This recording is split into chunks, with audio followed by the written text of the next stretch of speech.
이 시간 함께 하나님 앞에 찬양 드리시면서 우리 10월 10일 새벽 예배를 하나님 앞에 드리겠습니다. 찬송가 438장 함께 찬양하십니다. 438장입니다.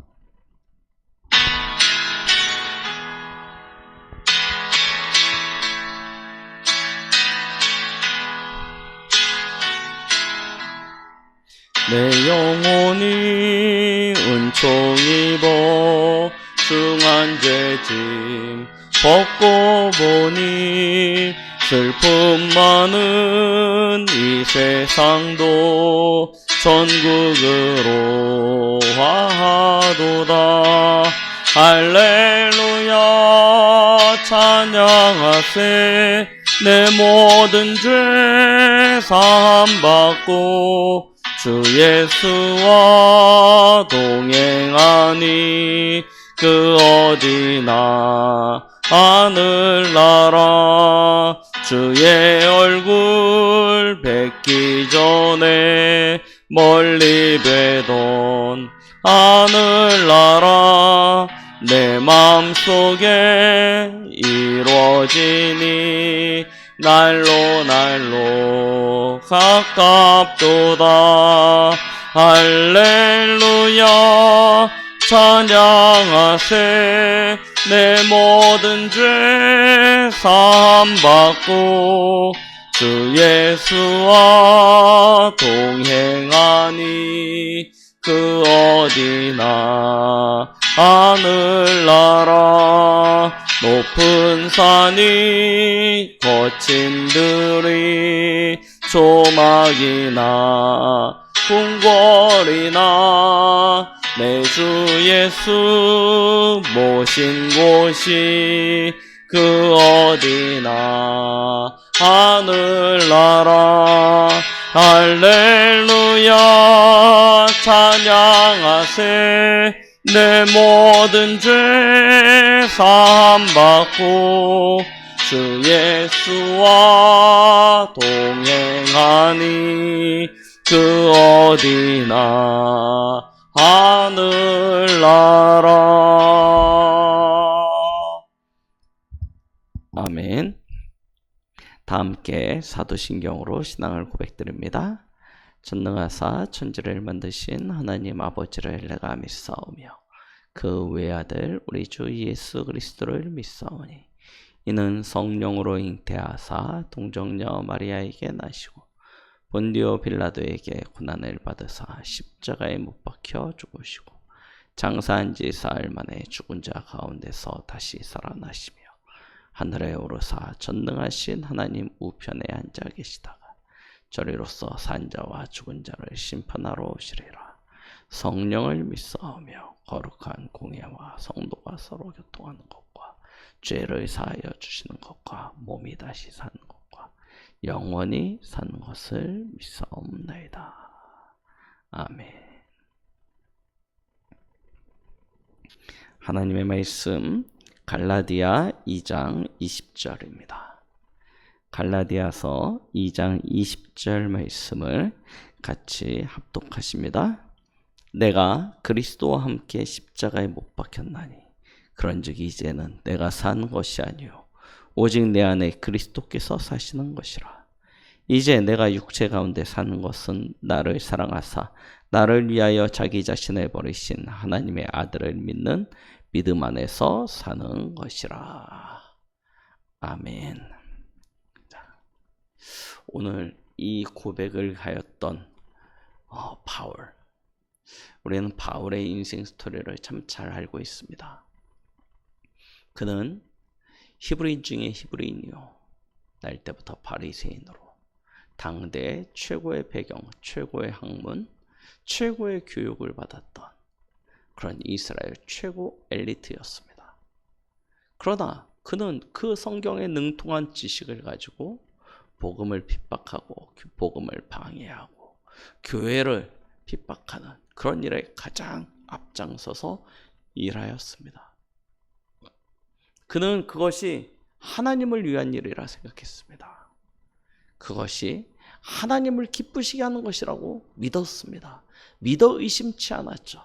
그래서 초대교회 집사였던 스데반을 돌로 쳐 죽이는 일에 앞장서서 증인으로 서기도 하고요. 많은 군사들을 끌고 대제사장의 명령을 받아서 교회를 핍박하는 일에 앞장서서 성도들을 잡아다 옥에다가 두고 핍박하고 그런 일에 주저함이 없었습니다. 그랬던 그가 어느 날 다메섹으로 가는 길 위에서 예수 그리스도를 만납니다. 그리고 그 즉시 그는 예수 그리스도를 통하여 구원에 대한 참된 확신과 또한 그를 부르신 부르심의 소망과 또한 이를 감당할 수 있는 성령의 충만함, 이 모든 것을 사도행전 9장에서 얻게 되어지죠.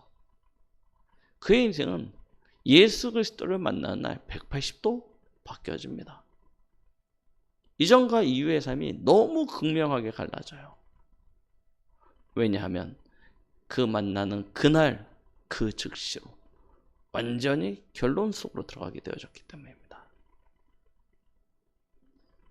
우리도 마찬가지입니다.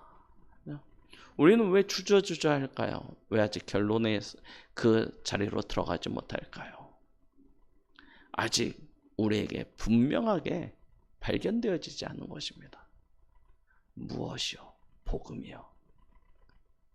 우리의 머리에는 그 복음이 남아있지만 실제로 우리의 마음으로, 우리의 영혼 속에 이 복음이 완전히 녹아들어지지 않은 거예요. 그러다 보니까 머리로 아는 이 지식적인 복음을 가지고 무언가를 하려고 하니 우리의 지식에는 늘 한계가 있잖아요. 그리스도를 안다 하는데 실제 삶에서는 그것이 체험되어지고 누려지고 하지 않으니까요. 우리는 계속되어지는 영적인 지체, 영적인 퇴보, 기복적인 어떤 신앙, 이걸 벗어버리지 못하는 것입니다.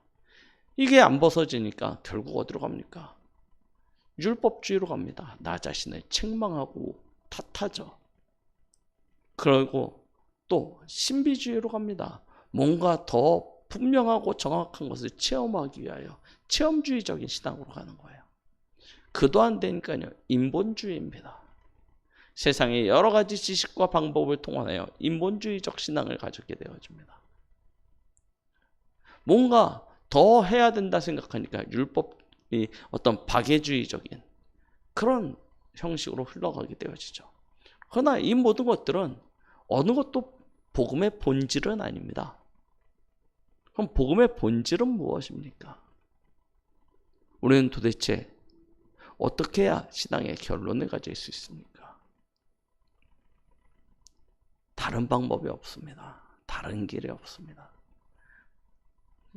진짜 예수가 그리스도라는 이 사실이 우리에게 참으로 발견되어져야 됩니다.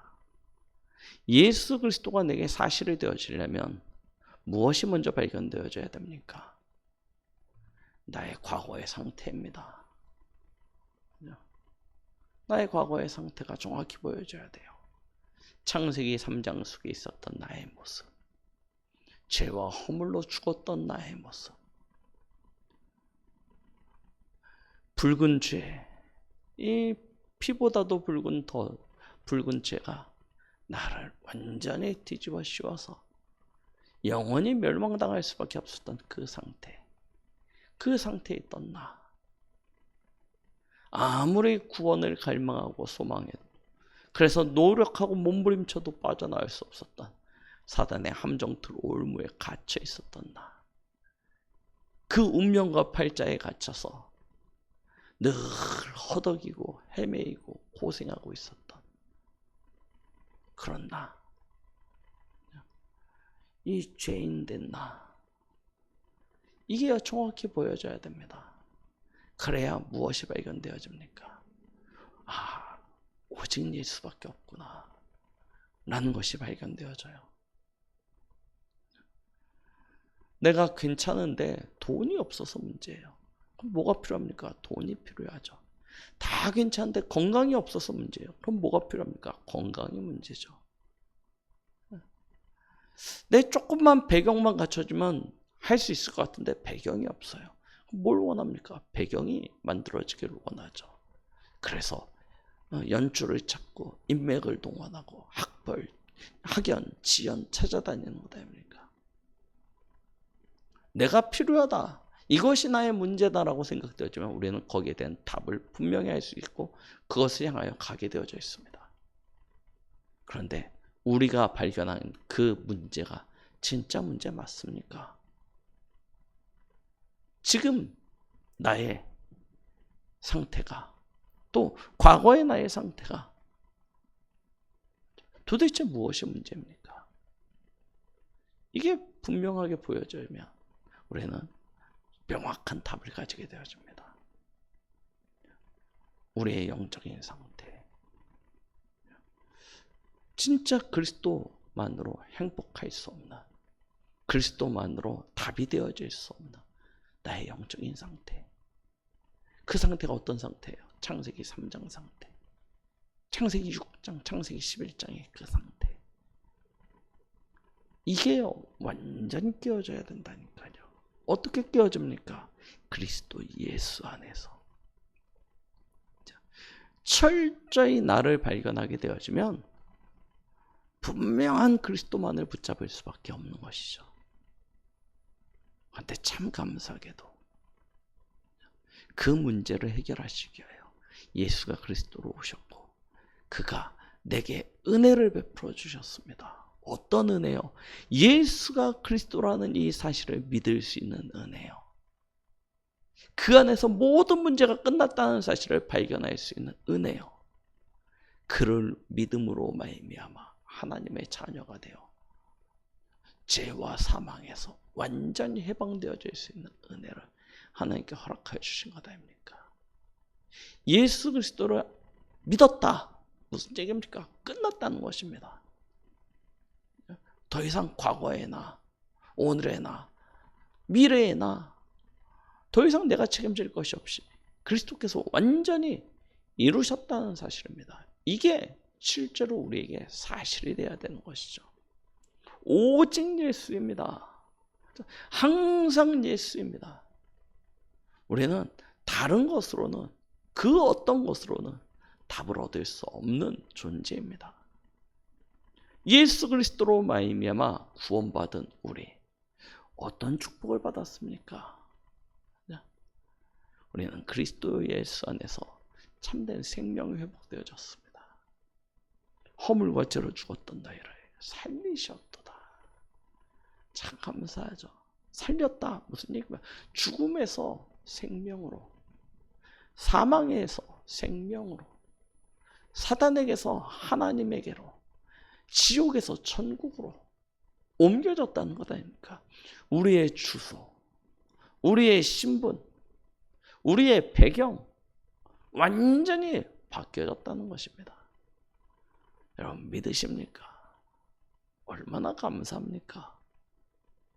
전에는 내가 몸부림치지 않으면 살 수 없었던 인생인데 이제 내가 몸부림치지 않아도 돼요. 왜 그러냐? 생명이 회복되어졌다는 것은 우리의 신분이 하나님의 자녀가 되었다는 것이고 우리가 하나님 나라의 백성으로 하나님 나라의 배경을 가졌다는 것이고 그 이야기는 하나님의 유업을 이을 자요 하나님의 모든 것을 상속받을 자라는 그런 이야기인 것입니다. 그냥 우리는 구원받았는 줄 알았는데 구원받은 것으로 끝난 것이 아니라는 것입니다. 영원한 하나님의 나라에 들어간 것만으로도 모든 것 감사, 항상 감사인데 그런데 그것이 끝이 아니고 실제로 내 삶에 그 생명의 능력이 나를요 완전히 자유케 한 것입니다. 죄와 사망의 법에서 해방시켜 버리셨어요. 더 이상 사단이 만들어 놓은 함정틀 올무 내 것이 아닙니다. 사단이 가져다주는 지옥과 죽음과 재앙과 저주와 심판 다 내 것이 아닙니다. 끝났어요. 이제는 하나님 안에 거하는 하나님과 함께하는 그런 축복, 하나님을 아빠 아버지라 부르며 천국 배경을 누릴 수 있는 그런 축복. 이 생명의 능력이 얼마나 큰지요. 모세는 이스라엘에게 신명기서에서 이렇게 하겠죠. 이스라엘아 너는 행복자로다. 이처럼 구원을 받은 자가 어디 있겠느냐라고 말합니다. 여러분 우리가 구원을 받은 이 구원은 완전한 구원입니다. 어떤 1% 아니 0.1%의 부족함이나 모자람이 없습니다. 예수님이 이루신 그 완전한 구원에 내가 무언가를 더 보태거나 채워서 할 것이 아무것도 없는 것입니다. 다 이루신 것입니다. 죄에서 빠져나왔을 뿐만 아니라 생명의 부활이 되어져서 영생을 얻게 되어지고 이 영생으로 말미암아 우리는 영원한 하나님 나라의 그 신분과 배경, 그 축복을 가지고 누리며 살아갈 수 있는 그런 권세를 가지게 되어진 것이죠. 그러니요 세상에 누가 우리를 대적하겠습니까? 세상에 누가 우리를 막겠습니까? 정사나 권세나 그 무엇이 우리를 그리스도 예수의 그 하나님의 사랑에서 끊을 수 있겠습니까? 그래서 우리에게 임한 하나님의 그 크신 은혜와 그 사랑을 천사도 흠모한다라고 말하고 있는 것입니다. 천사는요 하나님의 사역자로 하나님의 뜻을 주의 말씀을 이루는 심부름꾼입니다. 하나님이 주시는 이 큰 축복을 누릴 수가 없어요. 하나님이 누구에게만 허락하셨냐? 예수 그리스도를 믿음으로 말미암아 구원받은 하나님의 자녀라 칭하는 이들에게만 허락하신 것이죠. 우리는 그 그리스도의 구원으로 말미암아 이 큰 축복을 실제로 얻게 되어진 것입니다. 우리가 진짜 이 사실을 발견한다면, 우리가 이 사실을 실제로 누린다고 한다면 오늘 하루 우리의 걸음은 굉장히 힘이 있겠죠. 행복하겠죠. 감사하겠죠. 즐겁고 기쁘지 않겠습니까? 이게 우리 안에 있는 최고의 힘이라니까요. 도대체 예수 그리스도를 믿는다, 예수 그리스도를 가졌다, 예수 그리스도 안에 있다, 그와 동행한다. 도대체 무엇으로 증명하겠습니까? 내 안에 있는 것을 어떻게 보여줄까요? 무엇으로 나타나겠습니까? 바로 우리 안에 있는 그 내적인 힘입니다. 그리스도 예수의 평강이 너희 마음과 생각을 지키시리라. 내가 너에게 평안을 주노라. 이 평안은 세상이 주는 것과 같지 아니하다 말씀하셨지 않습니까? 우리는 생명 부활을 통해서 이 어마어마한 하나님의 것을 소유한 자가 되었다는 사실을 확신하시고 누리시기 바랍니다. 오늘도 그 은혜 아래서 그리스도 예수 안에서 회복되는 생명으로 최고 행복하고 힘없고 충만한 그런 하루가 되시길 예수 그리스도의 이름으로 축원드립니다. 하나님 감사드립니다. 더 받을 것도 더 가질 것도 없는 완전한 구원을 우리에게 허락하여 주심을 감사드립니다. 오늘 하루 우리 강북 동구의 모든 성도들이 그리스도 예수 안에서 구원과 함께 회복되어진 이 완전한 축복을 누림으로 말미암아 항상 기뻐하고 쉬지 않고 기도하고 범사에 감사하며 그 은혜와 능력으로 우리의 마음과 생각을 지키고 그 힘으로 우리가 있는 현장에서 많은 사람들에게 그리스도 예수의 향기를 나타낼 수 있는 전도자의 삶에 승리할 수 있는 축복 누리게 하여 주시옵소서. 예수 그리스도의 이름으로 기도드렸습니다. 아멘.